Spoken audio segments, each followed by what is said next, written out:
J'accueille maintenant Henri Emmanuelli.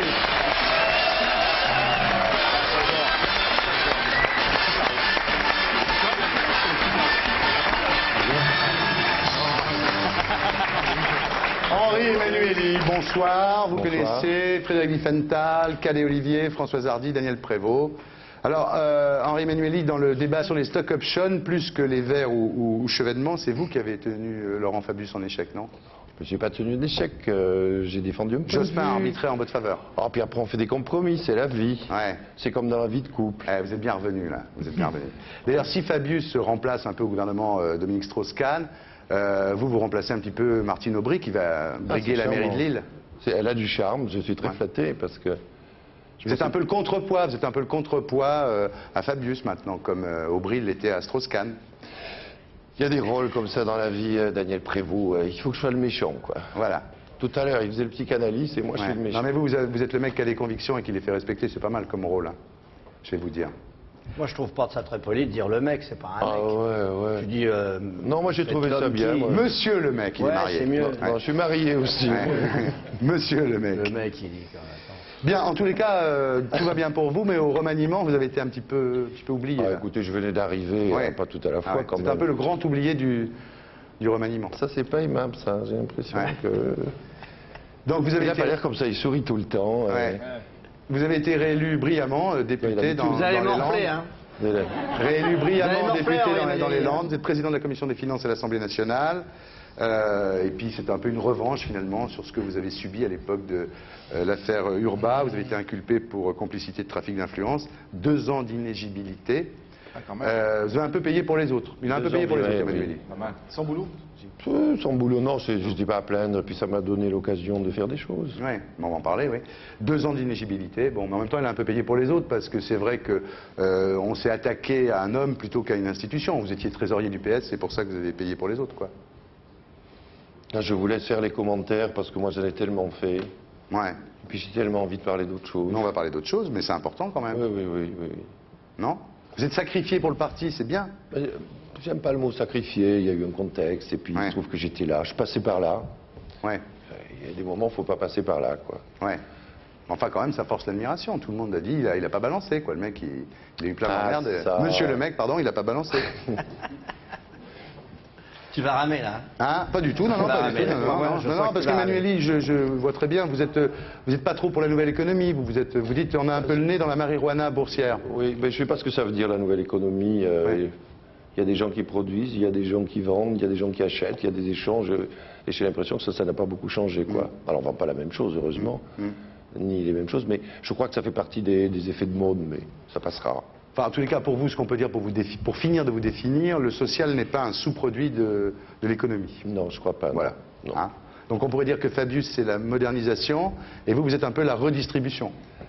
En tout cas, moi, je suis très attaché à la redistribution. C'est pour ça que je suis engagé dans ce parti. Si ça devait plus être le cas, ça poserait quelques problèmes, quoi. Si les socialistes s'en occupent pas, qui s'en occupera? On leur reproche suffisamment de ne pas s'en occuper pour qu'il y en ait quelques-uns qui persévèrent.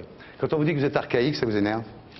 Au début, ça m'énervait, puis alors maintenant, ça me laisse de glace, parce que ce genre de généralité, est archaïque, il est ceci, il est cela. C'est comme quand on dit Daniel Prévost, il est bon, ça lui fait plus rien, il le sait. Oui, c'est vrai. Voilà. C'est vrai. Il a raison, monsieur Emmanuel, il a raison. Est-ce que votre vieux... Voilà un homme de goût, tu vois, il me cite dans son discours. Tu vois, c'est un type qui a du goût, on ne peut pas dire le contraire. J'ai pas oublié l'inspecteur des impôts, moi. Personne l'a oublié. Est-ce que votre vieux différend avec Laurent Fabius ne viendrait pas de vos origines? Vous n'êtes pas de la même classe sociale au départ?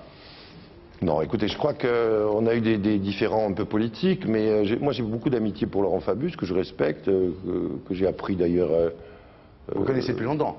Oui, depuis plus de 20 ans, donc je l'aime bien maintenant. Alors je ne veux pas trop en rajouter non plus, parce qu'on va dire il en fait trop. Et lui-même, ça va le surprendre, il va se poser des questions. Mais bon... Non, moi j'ai pas d'animosité, j'ai plutôt du respect pour lui. Oui, mais enfin, quand je parle par exemple de classe sociale, vous, vos parents, c'était vraiment des croyants communistes. Pour eux, le communisme, c'était une espèce de religion. Votre père était militant CGT, il s'est fait virer pour ça d'ailleurs. Il est devenu artisan électricien et il est mort en réparant une ligne. ligne, quoi, sur un clocher. Je veux dire, c'est Et pas... sur un clocher, ça c'est terrible, ça, pour un militant communiste. Oui, surtout pour vous qui êtes un bouffeur de curé, quand même. Hein, c'est marrant, c'est un signe, vous croyez les signes du destin. J'ai le dit Seigneur, alors là c'est complet. Le père d'Emmanueli, bouffeur de curé, est mort en réparant un clocher, oui. Et d'ailleurs, en 78, vous avez déclaré à l'Assemblée nationale, à balle-à-calotte, vous placez bouffeur de curé. Oui, mais il y avait une histoire, là. Ouais. Il y avait une discussion qui n'en finissait pas, et j'avais déclaré, je venais d'arriver, hein. J'étais tout jeune, Ouais. c'est pas comme maintenant, quoi. Ouais. Maintenant, vous diriez plus ça à balle-à-calotte. Non, parce que c'est plus le sujet. C'est plus, c'est plus le sujet. Vous dites à bas la culotte. Non, oui. Mais c'est marrant, vous êtes un homme assez paradoxal, Henri Emmanueli, parce que vous avez fait baptiser vos enfants. Les deux, Oui. oui. Parce que je vais Bah, pour un mec qui est bouffeur de curé, c'est bizarre quand même, Non, non mais parce que moi, je considère qu'ils doivent être en situation dans une civilisation judéo-chrétienne. Mon frère l'avait pas fait, et sa fille ensuite lui a reproché. Alors elle a fait une fixation sur le fait qu'elle n'était pas baptisée. Donc j'ai dit, les miennes ne feront pas de fixation. Ouais. Voilà. La mère d'Henri Emmanueli, on a été surnommé 14 juillet, donc c'était quand même quelqu'un qui était plutôt... des idées plutôt... Et ta sœur. J'en ai pas. Voilà, ça tombe bien, si tu veux. C'est une émission familiale. Familial, absolument, absolument. Mais vous êtes un mec courageux, parce qu'en 63, vous débarquez à Paris à Sciences Po, et vous repartez 3 ans dans le Béarn, quand votre mère est malade, vous repartez 3 ans pour vous occuper d'elle. Alors vous aviez votre carrière à faire, vous étiez à Paris, et vous repartez... Oui, mais ça c'est la vie, on n'a pas toujours le choix. Ouais. On s'occupte des siens quand même, Ouais. c'est le minimum. Ouais, c'est bien. Il me semble. Moi je crois pas que ce soit un exploit. Ouais. Quand vous revenez donc à Paris, après, vous rentrez dans une banque. Et alors là, il y a des points communs avec Fabius, bizarrement, parce que vous avez ça en commun. C'est-à-dire que vous, en 72, ça c'est incroyable aussi, c'est comme le fait d'avoir fait baptiser vos enfants, en 72, vous entrez chez Rothschild. Henri Emmanueli chez Rothschild, dans la banque énorme. Rothschild. Oui, c'est énorme. Quand on... Incroyable. Bah oui. On y repense. Je savais pas en vérité. Je dis que c'était Vous découvrez quelque chose de Ouais. terrible. Non, je suis d'abord entré dans une banque qui s'appelait le Banque de l'Union Parisienne. Ouais. C'était une banque protestante, banque d'affaires. Et ensuite, je suis allé à la compagnie financière chez Edmond Rothschild. C'est insensé, ça. Ah, pas du tout, j'étais très bien. À quelle époque Ouais. c'était 72, En 73, 73, oui. Ouais, moi, Comme pour- 2 ans plus tard, je vais rentrer dans une charcuterie. Avec des projets. Oui, on est d'ailleurs à peu près sortis de la même manière.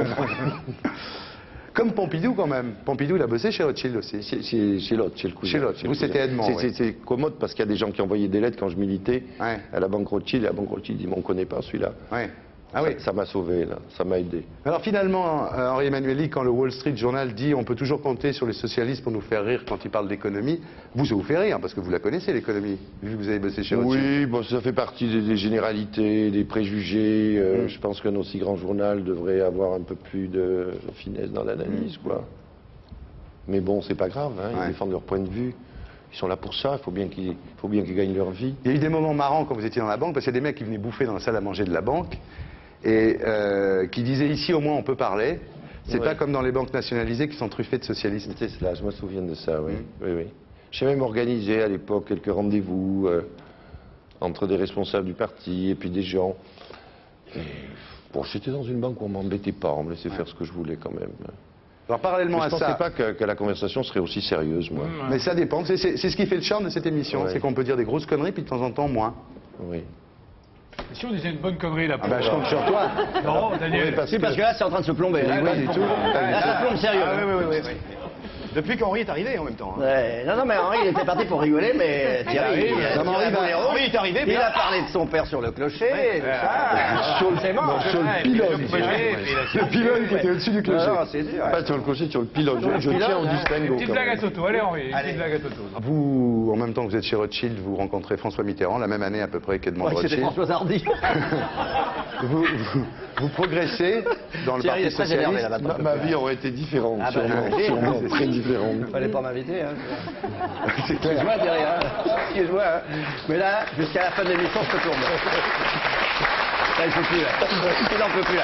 Il a été extrêmement, quasiment courtois et bien élevé, mais là, il peut plus, il tient plus. Il va Non, mais tout va bien, pourquoi? Ça va, Thierry, t'es en forme, ça va? Oui, ça va, et toi? Bon, bien, pas de va problème. bien Continue avec Monsieur Emmanueli. Oui, je traite Monsieur Emmanueli. Vraiment, j'ai honte, je l'ai appelé Henri, je le connais pas du tout, Oui. c'est la première fois que je le rencontre. Mais ici, il y a une certaine Ah non, oui, convivialité je dans connais cette pas émission. Monsieur Emmanueli, hein, franchement. Ouais. Hein. Mais moi, je vous connais, moi. Mais c'est tout à fait gentil. Ah, moi, je vous connais, moi, je vous comme ça, admire, moi, c'est je- vrai, je vous remercie. Ah oui. Donc effectivement, vous vous montez au Parti Socialiste.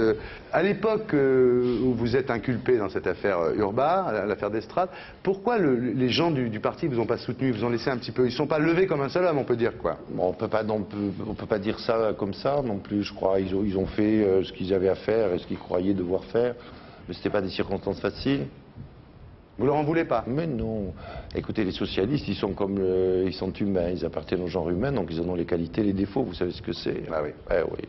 C'est pas une race à part. Et vous avez été vraiment déprimé à l'époque? Vous avez... Non. Non, vraiment pas? Non, c'est dur, mais déprimé, non. Je déprime pas facilement. Justement, alors on en arrive à votre livre, Citadelle interdite chez Ramsay. Zoom, zoom, mon garçon. Diffenthal. Mais alors, Diffenthal, je le crois pas. J'ai pas souvenir. Bravo Françoise, Françoise Hardy fait ça très très bien. C'est éclatant, non? Sans déconner. J'adore. Moi, je viens que pour ça ici. Ouais, vraiment, c'est ce qu'il y a de mieux dans toute l'émission. Alors, ce bouquin, c'est pas un tract politique, hein. Vous en avez fait un d'ailleurs de bouquins politiques sur l'Europe il y a quelques années. C'est pas une biographie d'hommes historiques, de personnages historiques comme font tous les hommes politiques qui font tout ça. Sarkozy a fait Mandel, Bayrou a fait Henri IV, Séguin Napoléon III. C'est pas ça du tout. C'est un roman. Mais là où c'est un tout petit peu autobiographique quand même, c'est un homme foudroyé par un drame personnel et qui est pris au piège de l'appareil judiciaire. Mais parce qu'il fallait que je trouve une situation un peu paroxytique pour aller au bout de certaines réflexions. Et donc, j'ai pensé qu'au passage, je pouvais faire d'une pierre deux coups, mais ce n'était pas l'objectif.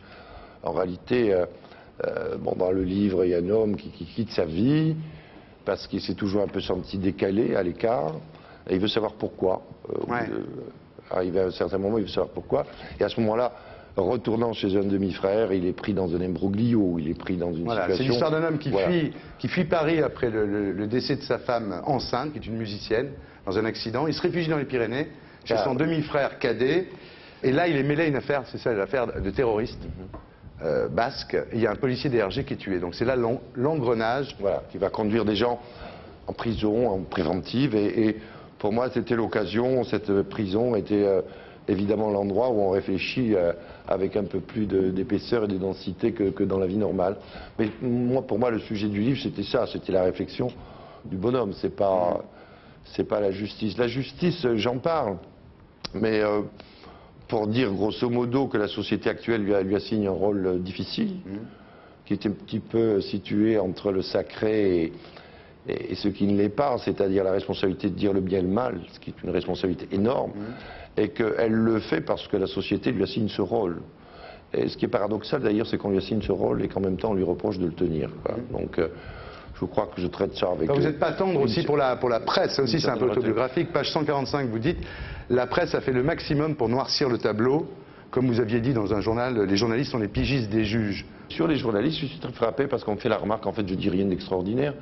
Je dis simplement le bonhomme qui découvre les médias et qui s'aperçoit que cette affaire qu'il croyait privée devient publique. À ce moment-là, il voit se dérouler un feuilleton sous ses yeux. Mais c'est ce qui arrive tous les jours à tous ceux qui sont pris sous les feux de l'actualité, pour quelle que soit la raison d'ailleurs.